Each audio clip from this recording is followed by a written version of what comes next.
இது வந்து மேல் மாவு பார்த்தீங்கன்னா ரொம்ப கிறிஸ்பியாகவும் உள்ளே வந்துட்டு ரொம்ப சாஃப்டாகவும் இருக்கும்.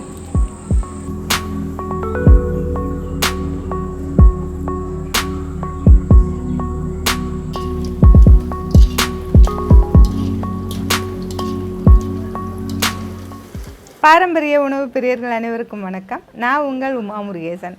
இன்றைக்கி நம்ம இந்த வீடியோவில் என்ன செய்ய போகிறோன்னு பார்த்தீங்கன்னா, மதுரை ஸ்பெஷலாக, மதுரையில் நிறைய ஸ்நாக்ஸ் வந்து ஸ்பெஷலாக தான் இருக்கும்.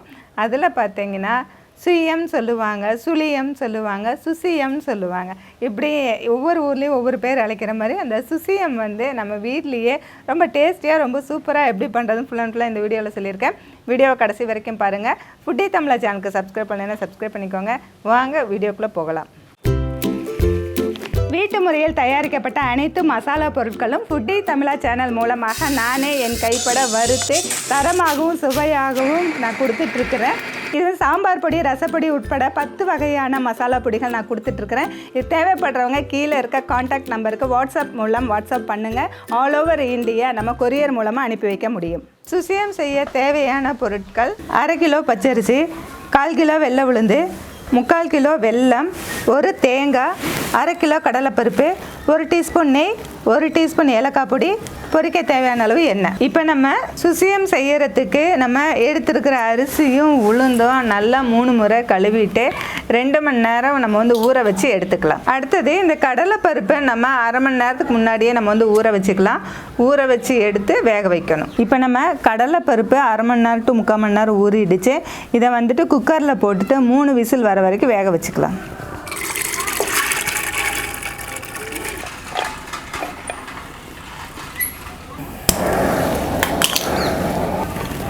பருப்பு வேகிறதுக்குள்ளாட்டி எடுத்து வச்சுருக்க தேங்காவை நம்ம திருவி எடுத்துக்கலாம்.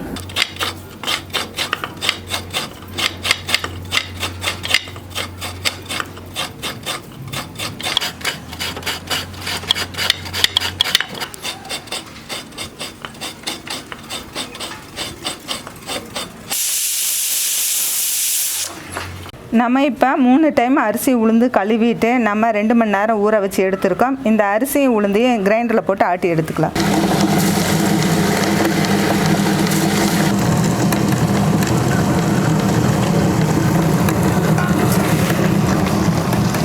இப்போ நம்ம பருப்பு வந்து 3 விசில் வந்துருச்சு. நம்ம அடுப்பு ஆஃப் பண்ணிவிட்டு இறக்கி வச்சிடலாம். அதுக்கு அடுத்தது பார்த்திங்கன்னா நம்ம வெல்லம் வந்து தண்ணி கொஞ்சம் விட்டு கரைச்சி எடுத்துக்கலாம். இது வந்து பாகு காய்ச்ச தேவையில்லை. வெள்ளத்தில் கொஞ்சம் மண் இருக்கும் அப்படிங்கிறதுனால நம்ம கரைச்சி எடுத்துக்கிறோம். வெல்லம் கரையிற அளவுக்கு நம்ம தண்ணி ஊற்றிக்கலாம். அது மூழ்கிற அளவுக்கு ஊற்றினோம்னா போதும்.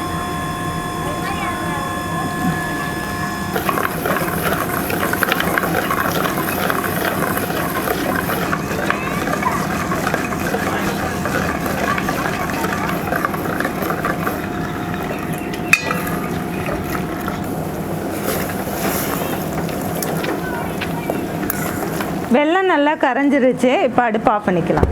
நல்ல மண்ணுக்கல் இல்லாத வெல்லமாக இருந்தால் அது வந்து வெல்லத்திலே பார்த்திங்கன்னா மண்ணுக்கல் வரதான் செய்யும். ஏதோ ஒன்றில் தான் இல்லாமல் இருக்கும். அப்படி இருந்தால் டைரெக்டாக அப்படியே நம்ம வந்து பருப்பில் சேர்த்துக்கலாம். பருப்பு பார்த்திங்கன்னா நல்லா வெந்து வந்திருக்கு. இப்போ இந்த பருப்பை வந்து நம்ம தண்ணி இருந்தால் வடிச்சிட்டு நம்ம அப்படியே மசிச்சு எடுத்துக்கலாம்.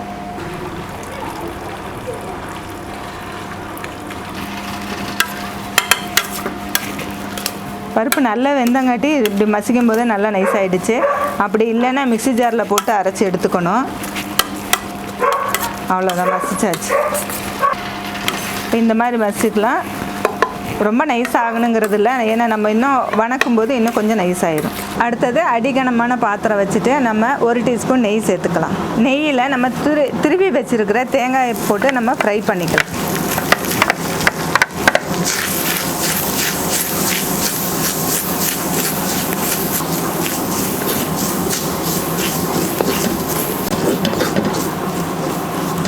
இப்போ தேங்காய் வறுபட்டுருச்சு. அடுத்தது நம்ம எடுத்து வச்சுருக்கிற பாகு வந்து, அதாவது வெள்ளம் கரைச்சி வச்சுருக்க கரைசலை வந்து இதில் சேர்த்துக்கலாம்.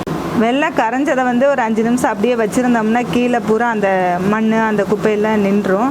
நம்ம மேலே அப்படியே எடுத்துக்கலாம், அல்லது நம்ம ஜல்லடை வச்சு வடித்து எடுத்துக்கலாம். இப்போ நம்ம வந்து வெள்ளைப்பாகு சேர்த்தாச்சு. அதுக்கு அடுத்தது நம்ம மசிச்சு வச்சிருக்கிற பருப்பையும் இதில் சேர்த்துக்கலாம்.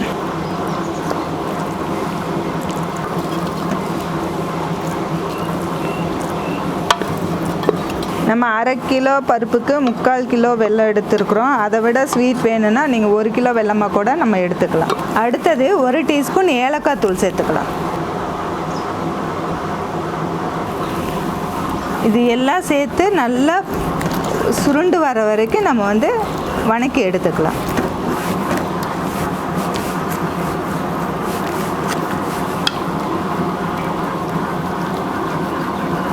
இந்த பருப்பாக இருக்கிறத நம்ம இப்படி மசிச்சு விட்டோம்னா மசிஞ்சிரும். 1-2 ரொம்பவும் நைஸாக இருக்கும். இந்த 1-2 பருப்பாக இருந்தால் சாப்பிட்றதுக்கு ரொம்ப நல்லாயிருக்கும். அதுவே வந்து குக்கரில் 3 விசில் விட்டு வேகாமல் இருந்துச்சுன்னா, வேகாத பருப்பு கூட நீங்கள் வெல்லம் சேர்த்தும் போது வேகவே வேகாது. அதனால் நல்லா பருப்பு வெந்ததுக்கப்புறம் தான் சேர்த்தணும்.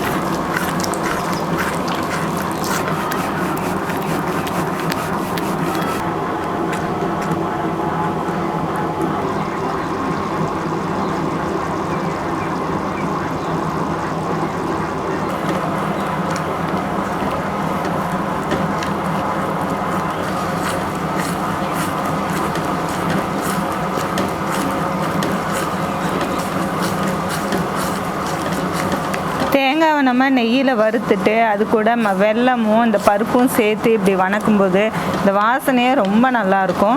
இது நல்லா கொஞ்சம் கெட்டியாகிற வரைக்கும் வணக்கிட்டு நம்ம அடுப்பு ஆஃப் பண்ணிக்கலாம். அதுக்கப்புறம் இது ஆறுனதுக்கப்புறம் நம்ம வந்து உருண்டை பிடிச்சி வச்சுக்கலாம். இது கொஞ்சம் இந்த வடை சட்டிக்கு கொஞ்சம் முன்னாடியே நம்ம அடுப்பு ஆஃப் பண்ணிடலாம். அந்த ஹீட் இருக்கும். அதுக்கப்புறம் பார்த்திங்கன்னா நம்ம உருண்டை பிடிச்சிட்டு சுசியம் செஞ்சுக்கலாம்.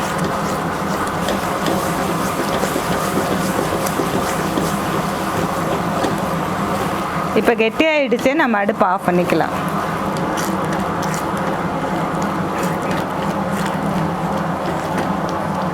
மாவு நல்லா நைஸாக ஆட்டியாச்சு. இப்போ வந்து எடுத்துக்கலாம்.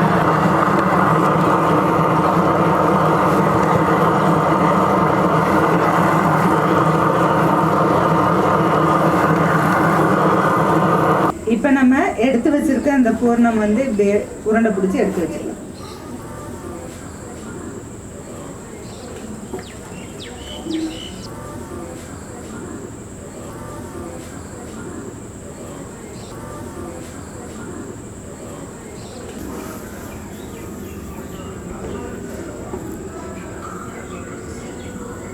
பூர்ணமெல்லாம் ரெடி ஆகிடுச்சு. அடுத்தது எண்ணெயில் பொரிச்சு எடுக்கணும். அதுக்கு இந்த மாதிரி வடை சட்டி வச்சுட்டு நம்ம 1 லிட்டர் ஆயில் வந்து சேர்த்துக்கலாம். இப்போ வந்து மாவு வந்து கொஞ்சமாக தண்ணி விட்டு நம்ம கரைச்சி எடுத்துருக்கோம். அதாவது இந்த உருண்டையை போட்டு டிப் பண்ணுற அளவுக்கு டிப் பண்ணி எடுத்து நம்ம வந்து எண்ணெயில் போடணும். இப்போ கொஞ்சம் எண்ணெய் சூடாகட்டும். அடுத்தது நம்ம மாவு கொஞ்சம் தண்ணி விட்டு கரைச்சி நம்ம எடுத்து வச்சுருக்கோம். இது வந்து ஒரு இட்லி மாவு பதத்தில் இருந்தால் போதும். அதில் வந்துட்டு நம்ம உருண்டை பிடிச்சதை டிப் பண்ணி எடுத்து நம்ம எண்ணெயில் போடணும். அந்த அளவுக்கு நம்ம கரைச்சி வச்சுக்கலாம். மேல் மாவுக்கு ஒரு பிஞ்ச் உப்பு சேர்த்துக்கலாம். தூள் உப்பு சேர்ந்து கலந்துக்கலாம். இந்த உருண்டையை நம்ம இந்த மாவில் டிப் பண்ணி அப்படியே போட்டுக்கலாம்.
இது வந்து மேல் மாவு பார்த்திங்கன்னா ரொம்ப கிறிஸ்பியாகவும் உள்ளே வந்துட்டு ரொம்ப சாஃப்டாகவும் இருக்கும்.